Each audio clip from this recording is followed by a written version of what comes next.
Motivation, motivation, motivation. Bye, bye. Thank you so much, everybody.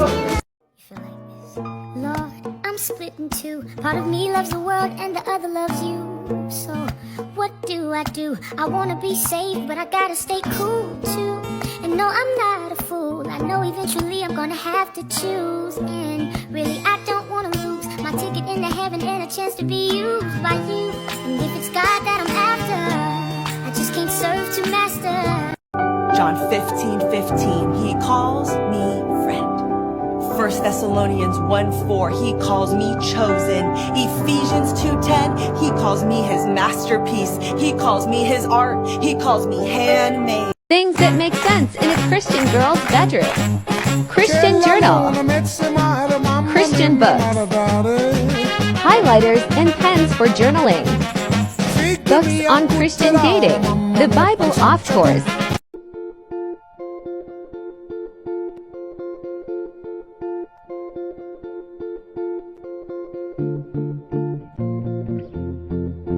No matter what you're feeling.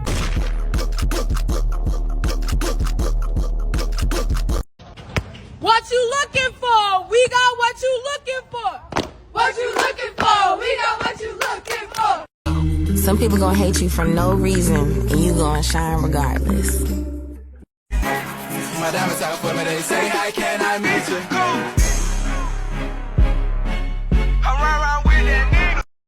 Yeah, this is what I want. I'm a sporty bet ambassador. Wow. I play sporty for a living. Every day when I wake up, it's sporty that I play. When I want to sleep, it's sporty that I play. That's my work, sir. We not city girls no more. We not hot girls no more. We not outside. We in a church house. And yeah, ain't nothing sad about it.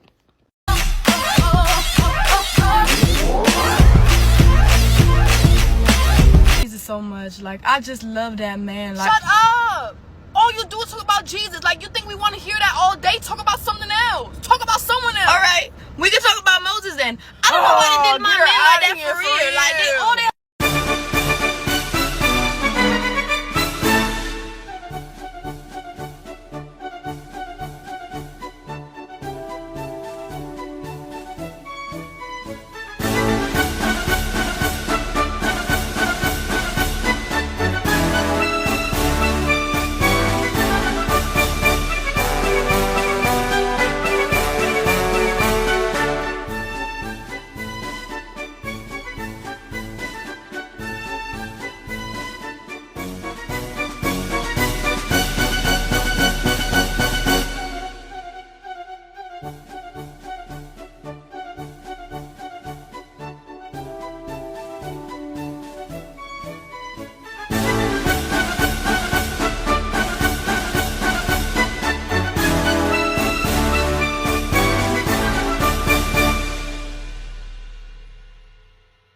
If you want something to play with, go and find yourself a toy. That's when it hit me.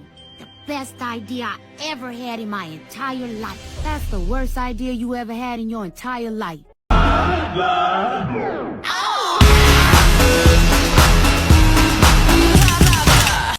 God, don't give up on me.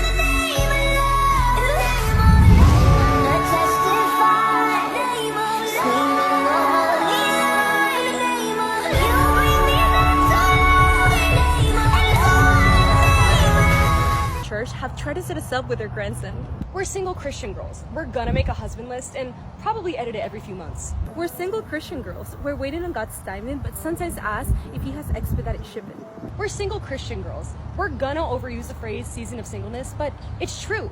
It's only for a season. Right, God? Ah, the boy is serious, yo. Ah, you know it's small matter. Ah, the boy fine, see limp. You know what I need right now in this moment of chaos? A cold cigarette to ease the pain. Nah.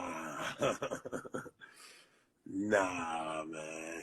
In 2024, I'm not trying to be a that girl, but a holy girl. I'm not focused on becoming the main character, but letting Jesus be the star of the show. I'm not focused on manifesting my dream life, but surrendering to the one who knows what's best for me. I'm not trying to find myself or become my highest self or become her. I'm focused on growing closer to the one who created me. I woke up at 6 a.m. this morning having every intention of being that Christian girl. You know, getting up early, reading the word, getting a good breakfast in. Instead, I laid on the couch short on TikTok and I said, Lord, give me a second, because if I start reading, I'm going to fall asleep.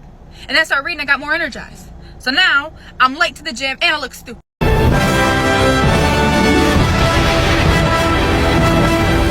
Avengers!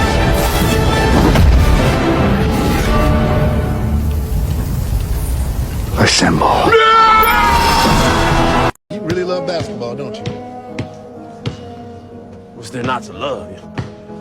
Basketball's the most reliable thing in the world.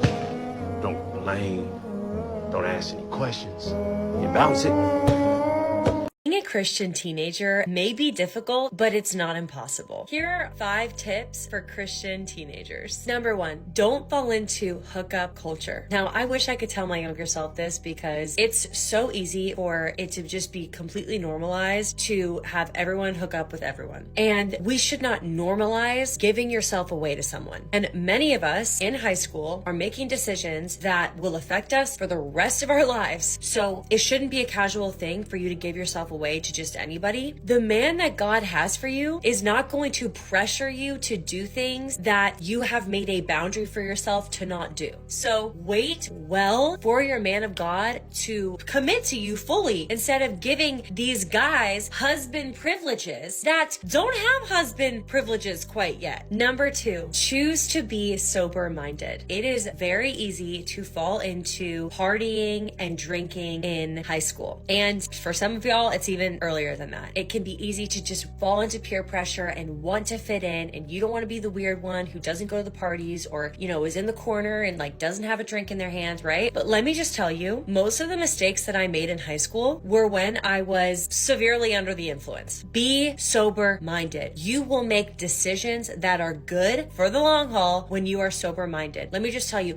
if you cannot pray to the Lord while you're doing something, you should not be doing that thing. Number 3, stay away from gossip. Now again, at the lunch tables, it was like the thing to just talk badly about people and to, hear the tea. Let me just tell you, that is ugly. And Proverbs 31 girly, you know what she does? She speaks words of kindness. So I want you to be a little bit more like her. I want you to practice what Ephesians talks about when it says to speak words that edify, edification, which means encouragement, which means uplifting. I want you to speak words that are kind, that are uplifting, that edify the people who hear them. So when everyone's gossiping, I'm going to challenge you. What if you just say one good thing about that person and then watch it just be literal crickets because you broke that spirit of gossip? Number 4, choose to forgive. It's easy to get hurt out there, okay? Maybe your sibling said things that were really unkind. Maybe it was your ex-best friend. Maybe it was your ex-boyfriend. Maybe it's even older mentor, coach, teacher. You're just struggling to forgive this human being and you harbor bitterness in your heart. But let me just tell you, I love this quote because it says that bitterness is like drinking poison and waiting for the other person to die. You are doing yourself more harm than good by having an unforgiveness in your heart, by being upset, and maybe you do have a right to be angry. Sometimes when I'm struggling with forgiveness, I have to be reminded of how much the Lord has forgiven me for and how many times that I have fallen short. If I keep holding this sin over this person, then God's not going to forgive me for all of my sin. Choose to live freely and choose to forgive. Number 5, choose to be bold for the gospel. Let me just tell you, you are not going to fit in all of the time. And guess what? You are not supposed to fit in. The scriptures say that be strong and courageous. The scriptures say go and make disciples. You are called to be bold for the gospel. So choose to be different and choose to stand out for Jesus.